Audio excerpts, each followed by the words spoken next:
ख़ातमुल अंबिया महबूब करीम सल्लल्लाहु अलैहि वसल्लम रहमतुल्लाह आलमीन जूं कुझु हदीसूं हिन जेको आहे सो आख़िरी दौर जे बारे में तव्हांखे ॿुधाईंदुसि ऐं वरी साइंसी तौर सां बि टेक्नोलॉजी जे तौर जो अॼुकल्ह जेको हालत उन्हनि खे ऐं उन्हनि जेको हदीसनि सां गॾु तव्हांखे ॿुधाईंदी थी। तव्हां अॼुकल्ह जा नौजवान पढ़ियल लिखियल छोकिरा आहियो ऐं तव्हांखे इहे ॻाल्हियूं सम्झ में वेही सघनि।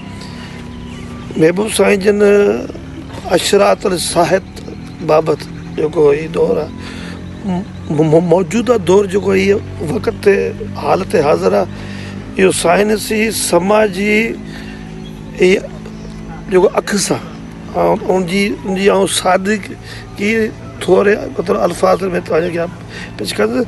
साईं जन चयो त मर्द मुड़ुस माण्हू घटि औरतूं वधंदियूं माना औरतुनि में वाधारो थींदो ऐं मर्दनि जो अंग जेको आहे सो घटि थींदो। वेड़नि में जंगनि में कहिड़े हालतुनि में अॼु बि ॾिसो त जदीद जेको अंग अखर मूजिबि कुझु मुल्कनि में औरतुनि जो तनासब तमामु घणो वधी रहियो आहे। पोइ हादसा जंग वेड़ ऐं सोशल साइंस जे मुताबिक़ बि मर्दनि जे वधीक मौत जी शरह जो बि हिकु सबबु थी थो सघे। क़ुर शरीफ़ वरी साईं जन जी ॿी जेको आहे हदीस आहे हिन आख़िरी दौर लाइ त क़ुर शरीफ़ खे मौसीक़ी जे अंदाज़ में पढ़ियो वेंदो। अॼुकल्ह तजदीद ऐं क़िरात में ख़ूबसूरत आवाज़ इस्तेमालु थींदो आहे पर हद खां वधीक मौसीक़ी जहिड़ो अंदाज़ इख़्तियार करण ते असांजा आलम बि तनक़ीद कनि था। ऐं वरी साईं जन जी टी हदीस हिन वक़्त जे त ज़ाल जो मुड़ुस सां गॾु कारोबार में शामिलु थियनि। अॼु पंहिंजे माशरे में सिस्टम में निज़ाम ज औरतूं कमकार में मर्दनि सां गॾु आहिनि। ही इकनॉमिक्स नेसेसिटी ऐं जेंडर इक्वालिटी जो हिसो आहे। ऐं वरी पाण सां जंहिंजी हदीस आहे त माण्हू चाहींदा त असां बदनी तौरु जिस्मानी तौरु पंहिंजो पाण खे मज़बूत माना करियो माना बॉडी बिल्डर। इहो अॼु तव्हां ॾिसो भला मौजूदा हालतुनि में जिम फिटनेस बॉडी बिल्डिंग जो रुझान तमामु वधी वई। जिम वग़ैरह खुली विया।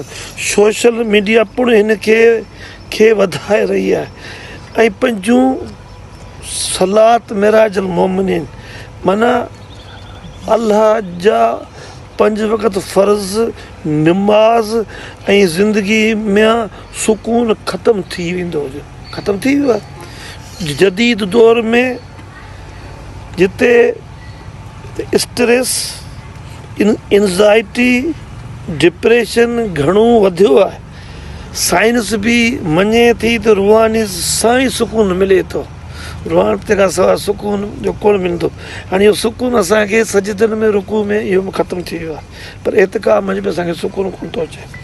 अॼु जो आलमी system internet based baking interest based ते हलणु माना व्याज खोर इहो इक़्तिसादी ढांचे जो बुनियाद बणिजी चुको आहे। सतूं साईं जन जी हदीस त मुनाफ़क़त ऐं ॾेखाव वारी इबादत पैकिंग ज़ाहिर परस्ती सोशल मीडिया ते शो ऑफ रिलीजियसिटी ॾिसण में बि अचे थी। माना अॼुकल्ह हर को जेको आहे सो उहो चए थो त शोहरत इज़त दौलत माना मुंहिंजी फेमस थी थिए माना अमली न पर माना फेमस ऐं माण्हुनि जा लाइक्स ऐं शोहरत लाइ उहो पंहिंजो अमल खे ॾेखारनि था। अलाह जे लाइ न शोहरत जे लाइ पंहिंजे उहो अमल खे ॾेखारनि था।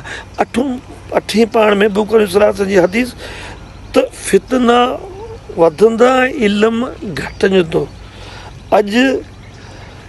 अॼुकल्ह जे दौर में ट्रांसफॉर्मेशन फेक न्यूज़ वधी रही आहे, फेक न्यूज़ वधी रही आहे। हीअ जेको AI में अॼु हुन सां हुनखे मिलाए छॾियो, गॾु हुन सां मिलाए छॾियो, इहो सभु छा आहे? ऐं असल दीनी इल्म खां परे थियण बि ॾिठो वञे थो। असली हार्ड कॉपी लर्निंग रीडिंग हाणे मालूमात आहे, ही मालूमात आहे, हिन ते फ़ोन ते मालूमात आहे। रीडिंग तरबियत लर्निंग रीडिंग इहे ख़तमु थी वियो। क़ुरान वरी नओं माफ़ु कजो, क़ुरान खे पघार जो ज़रियो बणायो वेंदो। कुझु माण्हू दीन खे प्रोफेशनल तौरु बणाइनि था, प्रोफेशनल उहे थी वञनि था। कारी प्रोफेशनल, हाफ़िज़ प्रोफेशनल, पीर बि प्रोफेशनल, उलमा बि प्रोफेशनल। वॾी माज़रत सां साईं जिन जी हदीस आहे, जॾहिं नियत ख़ालिस न हुजे त मसइलो पैदा थिए थो, कूड़ आम थियणु, अफ़वाहूं फेक न्यूज़ मतिलबु आम थियणु। जदीद दौर में, हिन दौर में फेक न्यूज़ प्रोपेगेंडा तमामु आम थी विया आहिनि। वॾा सुपर पावर जो अॻुवाण अधु कलाक में हिकिड़ी ॻाल्हि करे थो, अधु कलाक खां पोइ वरी ॿी ॻाल्हि करे थो, उन ॻाल्हि खे फिरी थो वञे। माना फेक न्यूज़ कूड़ आम थी वियो। सही हदीसुनि जो इनकार, इंटरनेट ते बिग़ैर इल्म जे बहसनि सबबु माण्हू मुतफ़िक़ा हदीसनि ते शक कनि था। मुस्लमान अमीर पर अॻुवाण नवां। कुझु इस्लामी मुल्कनि में दौलत आहे पर क़यादत में मसइला ॾिठा वञनि था। ईमान ते क़ाइमु रहणु मुश्किल थी वियो आहे। अॼु जे दौर में आइडियालॉजी, कन्फ्लिक्ट, सेक्युलर इन्फ्लुएंस सबबु ईमान ते क़ाइमु रहणु चैलेंज बणिजी वियो आहे। हर नस्ल अॻिए खां बदतर थींदो पियो वञे।